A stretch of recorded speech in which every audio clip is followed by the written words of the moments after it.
Sorry here. I am on the Crafty Meraki channel today, and I am going to be creating a card with you guys showing you how to use this Effortless Artistry paper collection. I think these are fantastic. I love the concept of this. There is a coordinating stamp and a coordinating die as well as this collection here. So it all works together. The nice thing about this particular product is that all the coloring has already been done for you. So this is exactly what the stamp looks like if you're to buy it. And you can put the coordinating die on this and cut all of these out, and you now have a bunch of images in different styles that are already colored for you for making quick cards. And you get, I believe, 2 or maybe 3 of each one. There's 24, so there's 4, there's 6 of each. And this is really cool. So you can find this under the paper packs, I believe, and it can be under the name EAP or Effortless Artistry Paper. So let's get started and creating a card. Okay, so I have gone and cut out all these little elements, and you can tell just how adorable they are. And I fussy cut these out myself. I don't have the die myself. I decided that it'd be much more fun to just fussy cut. I don't know. Maybe I'm a little crazy, but I just love fussy cutting. So I just enjoyed myself and cut all these out. So now that I've done that, I have them all ready for me to create a card. It doesn't mean I'm going to use them all. It just allows me to play around and see what I can create. I am going to bring out this. This has nothing to do with anything other than I'm going to be making some inky messes. So we're just going to make sure that I keep it on here and not ruin my desk. And I'm just going to try to make sure it's not in that light to blind you. So to start off, when I look at these things, I kind of see like a scene, but it's almost like one of those movies where like Love Actually or any other type of those movies where there's many stories happening at the same time. And that's what inspired me to create something that is going to be in segments. And so what I'm going to do is I'm taking a ruler and I'm just going to break off this panel into different segments. And the pencil line won't matter because we're going to cover that. But I'm going to just have maybe a line here and then maybe add a line here. So you can see that I'm going to have, oh my goodness, that's so bright. You can't see anything. Is that better? That seems a little bit better. Sorry, I have a whole new setup and I'm trying to figure this out. Okay, I think that's a little bit better. It's not so bright. And you can actually see the pencil lines very faintly. I'll bring it up close. There you go. So you got some pencil lines. And essentially what I'm going to be doing, and I have already cut out my pieces of paper here, I'm going to be segmenting it off with little strips of paper. So we'll have one here, and one here. And this will create a different scene. So to start off, what I'm going to do is just go ahead and start inking each section individually. I did color this in green, blue, and red, but to save some time, I did it all off camera just so we can get into actually creating the card. You're just going to pretty much play with your pieces and kind of create a scene. And because these are 3 different scenarios, try to group them up in sections. So for example, I have 2 carolers here, so we can put them right there. And we can overlap them either way, whichever way you want. We have a person with the Christmas tree down there. This person's already facing the same direction. So he works up well nice up here. Because you want to make sure your images are kind of facing that direction so you're not wasting it. It would look kind of silly if you had them up over here, right? I mean, they could be talking to someone off screen. So we got some presents here that kind of match. That's nice. The dog's kind of cute, and he has a little bone here I saw right here. So we're kind of creating that scene. So we got a little Christmas tree being decorated, and the dog's already ready with his bone wrapped up. And then you can have a snowflake that kind of matches the blue right here.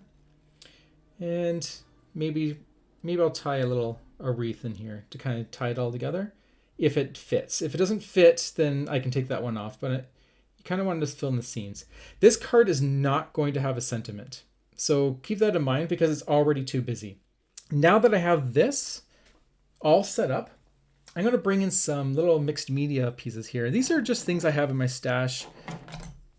They're just, I think they're like wax crayons, but you can use whatever you want. You can use another type of ink.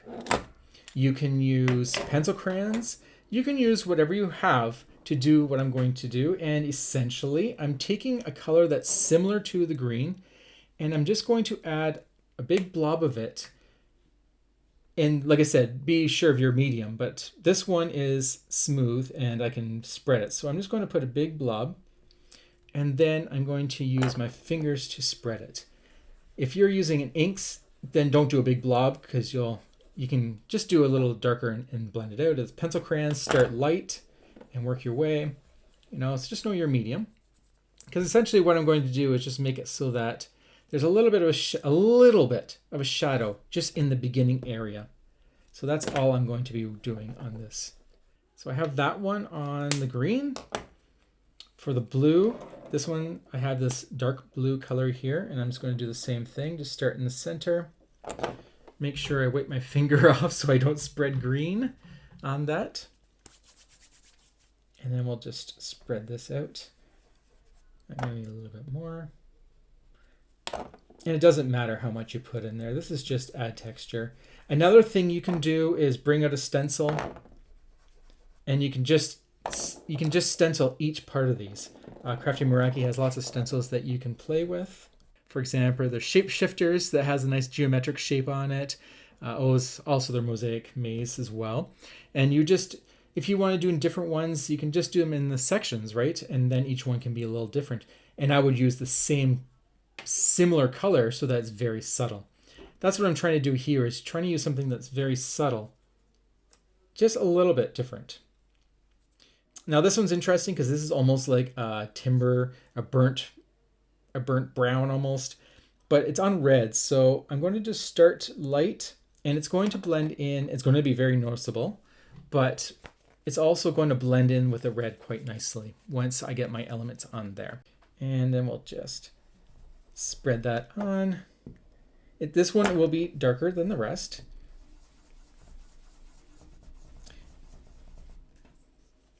But when you start putting your elements on there, it gets hidden, right? So just a little bit. So you see you have the shade there, and then you have some shade here and shade up there. So that's what we're going to do with that, or that's what we did do with that. And then the final step is we're going to just really get this all nice and glitzed out in some gold and white.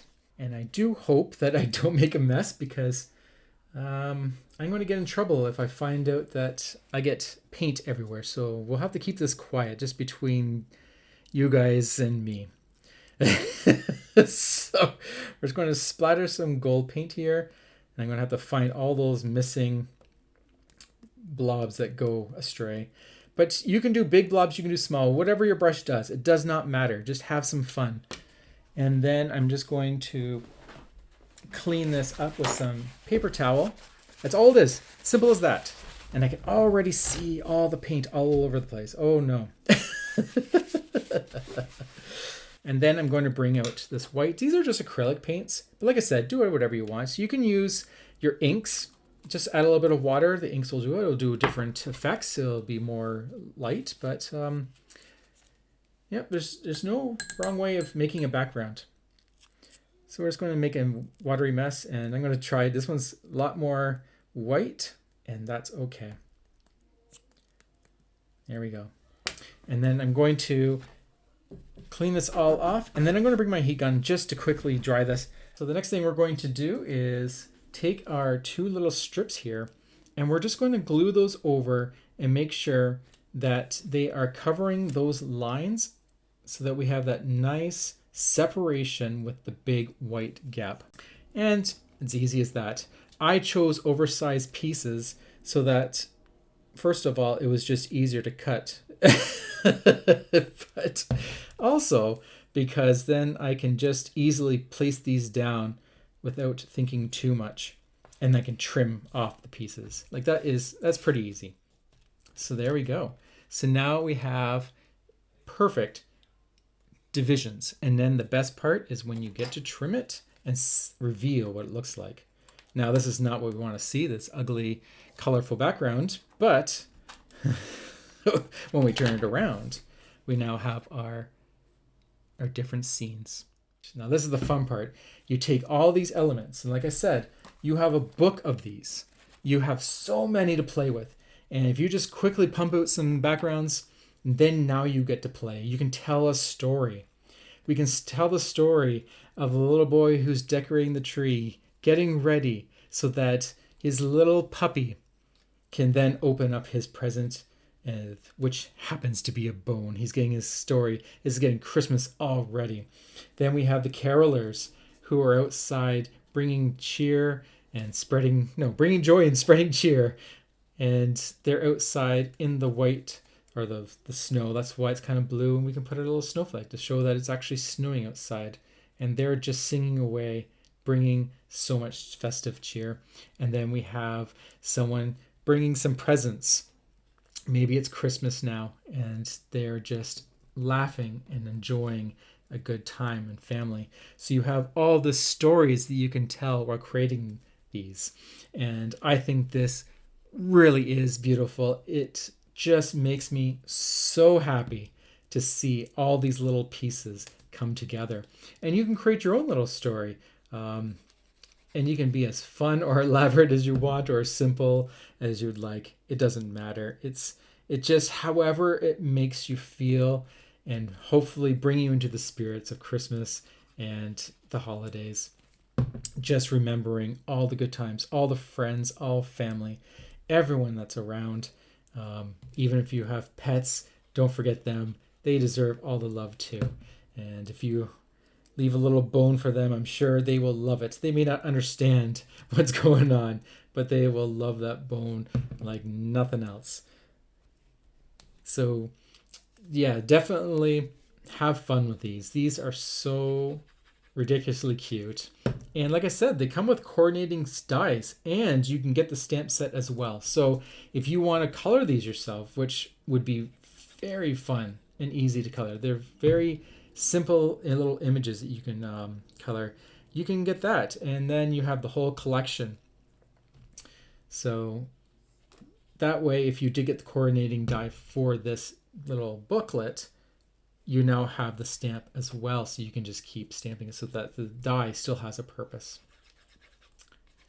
So as I finish this, I just want to say, put these little persons down. I want to say thank you for watching me. I hope you enjoyed this little happy creation that I've been creating for this little adventure, this countdown to Christmas. I think this is a lot of fun, and I hope you're enjoying all of the cards that are going to be created and have been created. So there we go. Look at that. That is so fun. I don't think I need anything more to this. Now, if you're the type of person who likes to create the fronts and then add them to the base when you're ready, then you're done. But if you want to add to a base, well, I have one right here. And all we're going to do is make sure that that base is the right size. It is. And we're just going to glue that down. And as simple as that. This was a lot of fun to make and a lot of fun to show.